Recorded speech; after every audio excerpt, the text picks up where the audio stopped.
ఇప్పుడు మన ఇండియాలో మేజర్ హెల్త్ ప్రాబ్లమ్స్ అయిన హార్ట్ అటాక్ కానీ, మన పారాలిసిస్ కానీ, క్యాన్సర్స్ కానీ, బీపీ, షుగర్ వీటన్నిటికీ మెయిన్ కారణం ఒబెసిటీ అంటే ఊబకాయం. ఈ ఒబెసిటీ అంటే ఏంటంటే మన బాడీలో ఎక్సెస్ ఫ్యాట్ అనేది మన బాడీ స్కిన్ కింద సబ్క్యూటేనియస్ టిష్యూలో కానీ లేకపోతే ఆర్గాన్స్లో కానీ అక్యుములేట్ అయిపోవడాన్ని మనం ఒబెసిటీ అంటాము.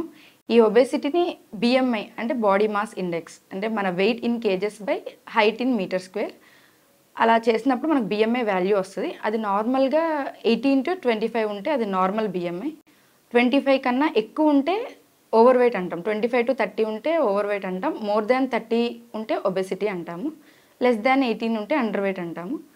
ఇప్పుడు రీసెంట్గా ఈ జనవరి 2025లో ఈ ఒబెసిటీని డెఫినిషన్ని రీమోడిఫై చేశారు.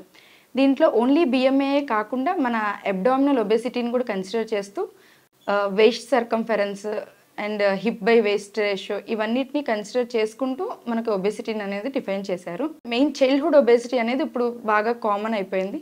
మెయిన్ పిల్లలు మేజర్గా హై క్యాలరీ ఇంటేక్ ఫుడ్స్ వల్ల కానీ